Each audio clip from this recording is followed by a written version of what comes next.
Dan dia mendefinisikan kesuksesan bukan hanya perkara seberapa banyak duit yang masuk ke kantongnya melalui YouTube, tapi seberapa banyak orang mendapat manfaat langsung dari setiap konten yang dia buat. Keren ya anak muda ini. Maka tidak heran kalau kontennya semakin kesini semakin banyak yang ia bagikan. Bahkan dia lebih terkenal sebagai seorang yang dermawan dibandingkan YouTuber lainnya.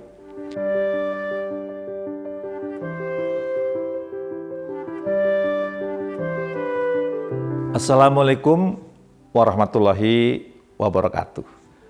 Bertemu kembali dengan saya, Jamil Azzaini, di acara Leadership Inspiration. Semoga Anda makin sukses, makin mulia. Pemirsa, kita bisa belajar dari siapapun. Banyak orang mungkin berpikir untuk mencari pembelajaran dari orang yang lebih tua usianya. Karena mereka hidupnya lebih duluan. Kita asumsikan pembelajaran hidup yang mereka miliki lebih banyak, ilmunya lebih banyak, keyakinannya lebih kuat. Tidak salah. Makanya kita sering belajar dari guru, orang tua, atau bahkan orang lain yang lebih senior dari kita. Tetapi buat saya sendiri, belajar itu bisa dari siapa saja.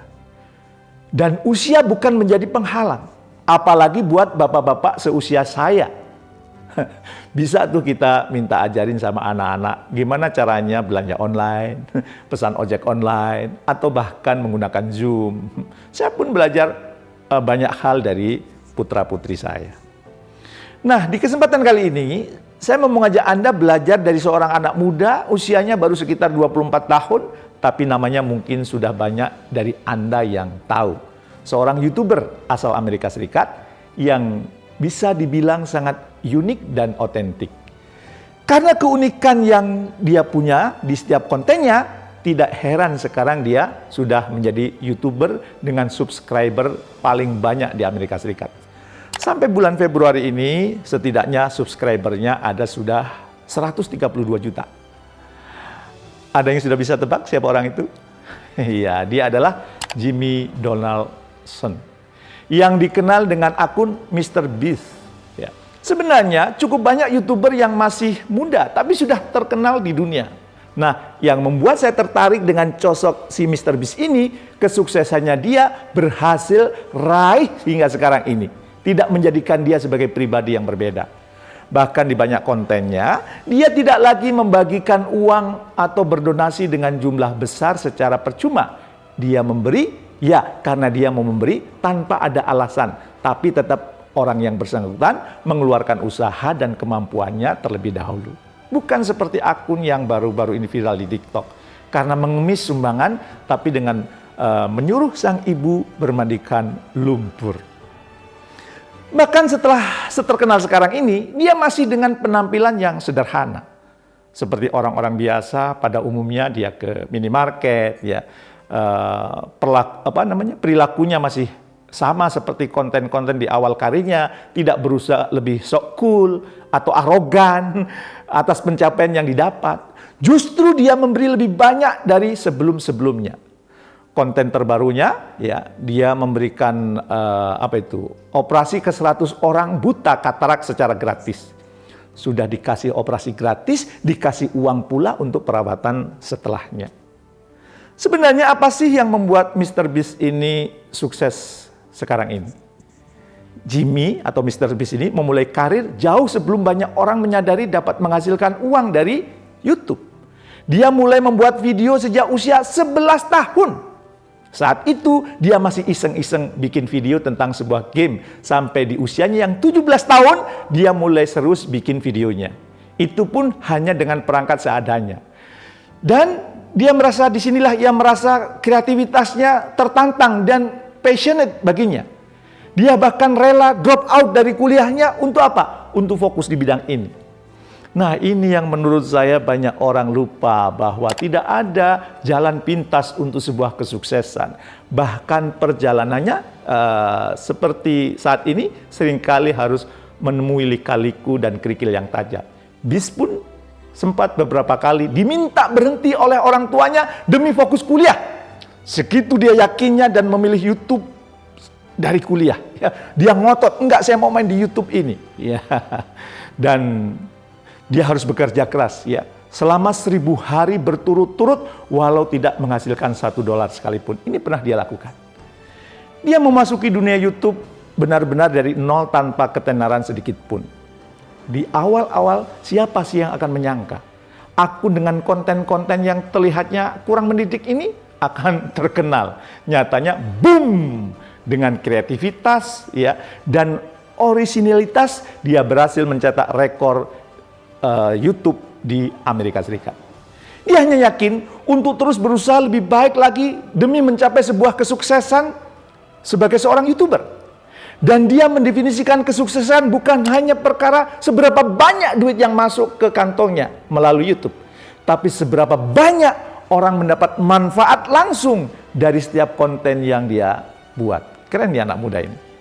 Maka tidak heran kalau kontennya semakin kesini semakin banyak yang ia bagikan. Bahkan dia lebih terkenal sebagai seorang yang dermawan dibandingkan YouTuber lainnya. Dia menjadikan berbagi sebagai sebuah kenormalan yang bisa dilakukan oleh siapa saja dengan apapun yang dimilikinya. Titik balik BIS adalah saat dia membuat sebuah konten berhitung sampai 100.000 dalam rekaman yang dipercepat selama 24 jam. Dalam sebuah wawancara, dia mengatakan itu adalah bentuk dari pengorbanannya sebagai seorang YouTuber agar orang menghargai apa yang sudah dia buat. Sebelum sampai sebentar ini, dia rela hanya mengambil sedikit pendapatannya untuk pribadinya karena sebagian besar ia tabung untuk membeli alat syuting video. Agak mirip ya konsepnya dengan Elon Musk ya, yang membesarkan perusahaannya kemudian dijual dan membangunnya yang lebih besar lagi. Bahkan dengan nama yang sudah sebesar sekarang, dia masih tinggal di studio rekamannya. Kekayaan yang ia nikmati ialah membeli mobil Tesla. Itu pun karena tanggung jawabnya terhadap lingkungan. Dari cerita Mr. Beast ini, saya rasa ada banyak pembelajaran hidup yang bisa kita petik. Kalau dari Anda, ada yang dapat insight lain? Boleh ditulis di kolom komentar di bawah ini. Ya, kalau saya dapat beberapa. Yang pertama, definisikan goal Anda. Dari Mr. Beast kita belajar betul bahwa goal mampu menggerakkan apa yang terlihat tidak mungkin menjadi kenyataan manis. Goalnya memang menjadi seorang YouTuber yang sukses. Tapi dia tahu betul sukses seperti apa yang ia mau raih.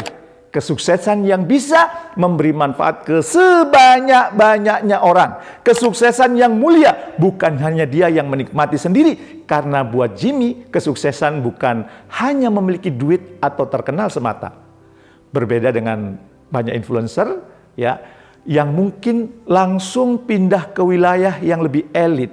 Jimmy memutuskan untuk tetap di rumahnya dan memberdayakan orang-orang di sekitarnya sebagai karyawannya. Tahun 2020, dia juga mendirikan sebuah lembaga amal yang berfokus pada homeless, ya, kemiskinan dan kelaparan di dunia. Yang kedua, tetap otentik. Banyak dari media ataupun rekan ini terheran-heran, ya, kok bisa dia tidak berubah meskipun sudah terkenal sekarang, sudah sukses sekarang. Bahkan jika Anda bertemu di jalan, Anda tidak menduga kalau itu adalah orang yang sudah berhasil. Teman SMA BIS juga mengatakan ya, yang bekerja dengannya, bahwa tidak ada perubahan karakter di dalam diri BIS walaupun dia kemudian sudah terkenal. Dia tetap otentik, dia tetap orisinil, ya. Bahkan meskipun dia sudah menjadi idola banyak orang, dia tetap tidak sungkan menyapa para fansnya satu persatu. Yang ketiga, lakukan yang terbaik sesuai dengan passionmu. Di setiap konten BIS, ya, dia membuatnya selalu dengan passionate. Walaupun beberapa kali tidak sesuai dengan perencanaannya, dia mau mengakui itu yang akhirnya ada perubahan pada passion yang dia miliki. Ya, menurut BIS, passion yang dimiliki yang membuatnya bekerja 7 hari dalam seminggu dan melakukan hal-hal yang dirasa orang lain tidak mungkin. Yang membuat orang lain itu ekstrim, tapi dia bisa melakukan itu. Melalui Mr. Beast, kita sadar ada cara yang unik untuk menjadi seorang dermawan. Kita bisa berbagi atau berdonasi dengan cara yang paling sederhana, bahkan random. Melalui Mr. Beast, kita belajar apapun definisi kesuksesan Anda, ada nilai yang lebih besar dari sebuah materi, kebermanfaatan buat orang lain. Melalui Mr. Beast kita percaya hasil tidak akan pernah mengkhianati proses. Hanya masalah waktu kapan hasil terbaik akan datang. Tetaplah menjadi pemimpin yang benar-benar memimpin dengan terus belajar kepada siapapun. Sukses mulia untuk kita semua.